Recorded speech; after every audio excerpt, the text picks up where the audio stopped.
Hi, this is Scott Ford from MrFordsClass.net, and I want to introduce a new series of videos, what I'm going to call, for lack of a better term right now, we'll call them Mailbag Mondays, or Monday Mailbags. One of those things, you get the point. Anyways, what I want to do with this is do a kind of an informal feel where I answer questions that I get from students and instructors out there in the rest of the world.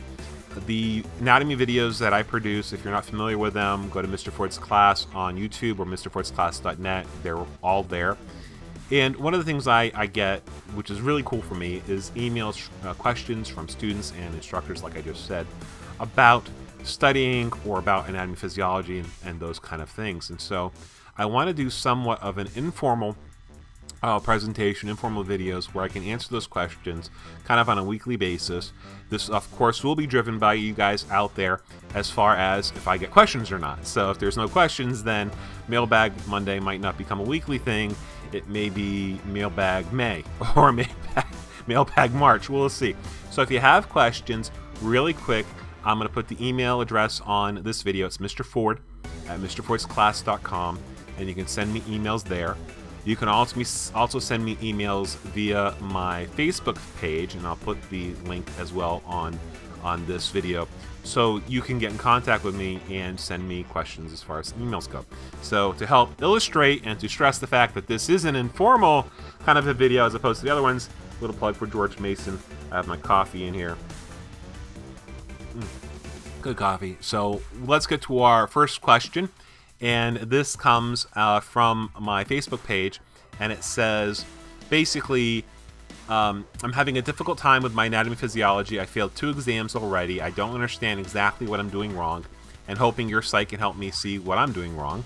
What awesome suggestions can you offer when it comes to testing? This is a common question that I get in my face-to-face class, as well as questions that I get online. How do you study for anatomy physiology? The answer to that is twofold. One, there's the question of how to study for any test, how to survive college, and then there's the specific on how to survive anatomy and physiology. Let's tackle the first question on how to survive college. I identify more with being a student than actually being with an instructor, even though I've taught in the public schools and the colleges and the training and all that fun stuff for over 13 years. I've been a student even longer. I graduated high school and went to college and went to grad school, and I've really never been out of school since. I've been in undergrad, I've been in grad school, excuse me, I've been in professional school, I've been back in community colleges. Community college is a great place to take classes. I just can't stay out of school for too long. I get bored and I feel like my mind's atrophying, and so I always have to be in class. And so as a professional student, I can tell you right now that the entire world of being a student is that there is a game. Excuse me, little frog in my throat. That it's a game. Yes, you're there to learn. Yes, you're there for a deeper understanding of the world and yourself. And it's fun. It really is. To me, education is a blast. But you also have to get the grades to go along with what you're doing. And every professor, whether or not they want to admit it, has hot button issues. They have a game that they play, they have an agenda, they have things that they want students to do and to be able to do and not to do. And again, even if they're not aware of it, we all do it. I consider myself a very fair instructor. I always tell my students exactly what's on the test, how to prepare for the test, but there are some things that I want the student to focus on, and there's some things I don't want the focus of the student to be on. Your job as a student is to figure out what the professor wants you to do. A secret in graduate school is that you can't read everything. A professor will give you a stack of reading this big and will say, read it. And you can't, even unless you're like a full-time grad student, have no life, and you have no television, and all you do is read, you're still gonna have a difficult time getting through everything they want you to read. And so you focus in on what that instructor is interested in. What is his questions on? Where is the discussion going? You skim over some, you get a deeper understanding of others, and sometimes you have to read beyond what's on the class list. So the first job of a student is to know the game of your instructor. Where are the questions coming from? What is the hot button issues? Where are they interested in? To illustrate this point, especially in anatomy and physiology, because there's so much to know, and because the textbooks are getting bigger and bigger and bigger, not with information you need to know for anatomy and physiology, but information that they're putting in those textbooks to help sell them. You could read the book from cover to cover and read it twice from cover to cover and still fail your exams because you're not focusing in on what the instructor wants you to focus in on. So you have to pay attention to class reviews. If your instructor is a good instructor and is there to help you learn, they might give you test reviews, they might give you outlines, they might give you their notes, they might actually do a review session, they might do something specifically to say, hey look, here's what you need to narrow in on. And pay attention to that. Now, again, just because the professor says this is what you need to pay attention to, doesn't always mean that's what you need to pay attention to. There is the word and then there's the deed. And this is not an insult in instructors by any case. I'm also an instructor. This is not an insult upon us as in general. But sometimes you have instructors who say one thing and do something else. They'll spend an hour in, let's say, a 2-hour class talking about this one topic and test on something that's, you're going, wait, did you even talk about that? So pay attention to what your instructor is saying and also pay attention to what they're doing. The first exam in any class is usually the hardest exam because it's you trying to figure out where they're getting the questions from. And give you an example from my life. When I was in undergrad, a sophomore, and I was taking an experimental psychology class, the professor was brilliant. The professor, rest his soul, would come in for 3-4 hours on a Monday and lecture. Phenomenal guy. And people would freak out over his test because they didn't know where the questions were coming from. They had no idea where he was focusing on because he would just talk and lecture. And again, brilliant man.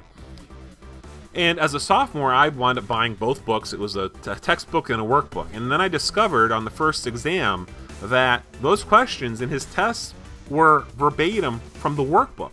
He was pulling his questions from the workbook. And so that freed me up as a student to enjoy the lecture, to enjoy the conversation, to enjoy the topic, and then focus in on the workbook for the exam because that's where the questions are coming from. I've had other instructors over the years who were very straightforward, and those are the people I try to emulate about, hey, here are the questions, here's the short answer questions, here's the list, be ready for this.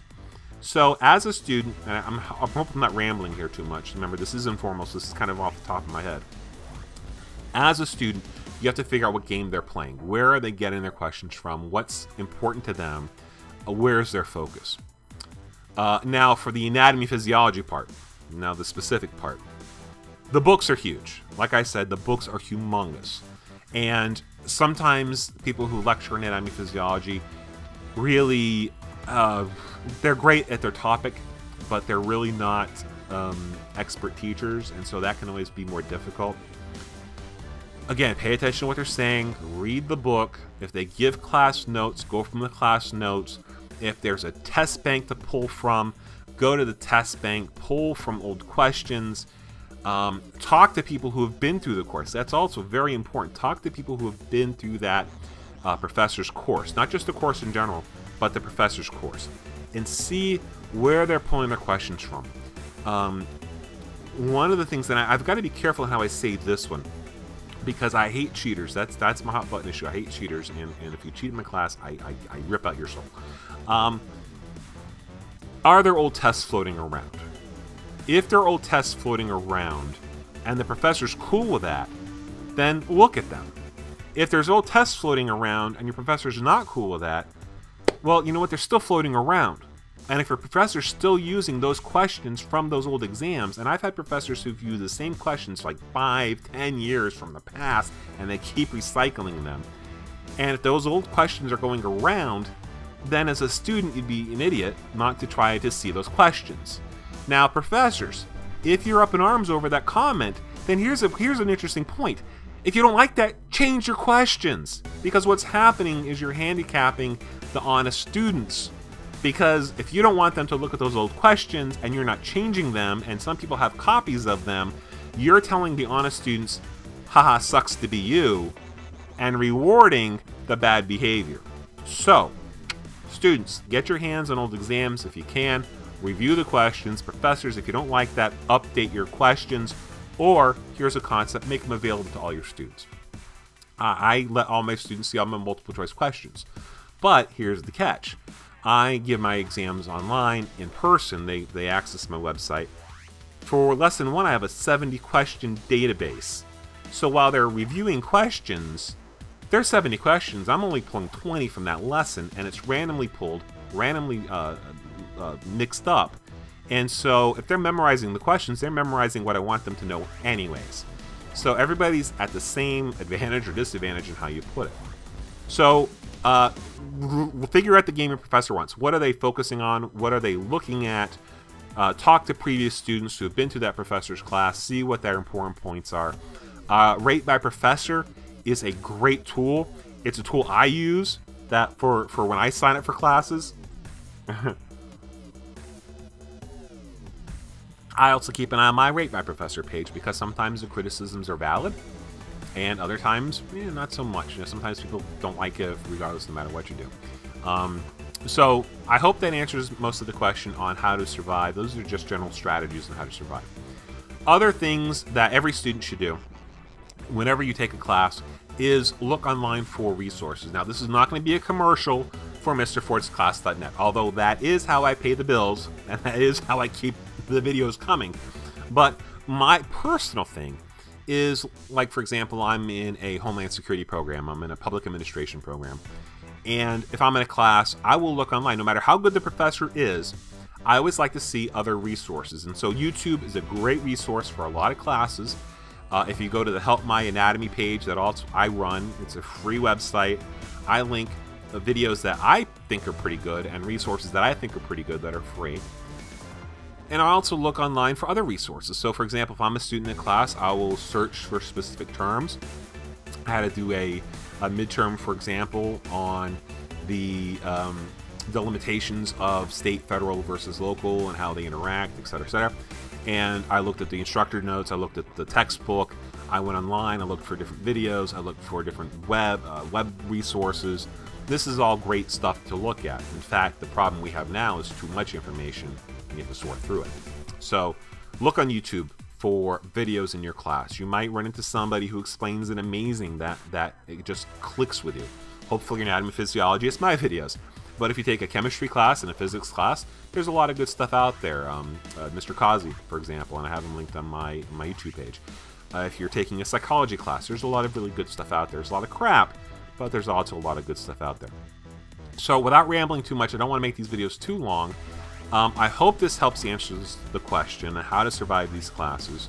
And again, this Mailbag Monday is going to be driven by you guys out there.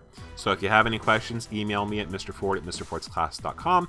Also, be sure to help support what we're doing here by looking at mrfordsclass.net. It is only $15 a month.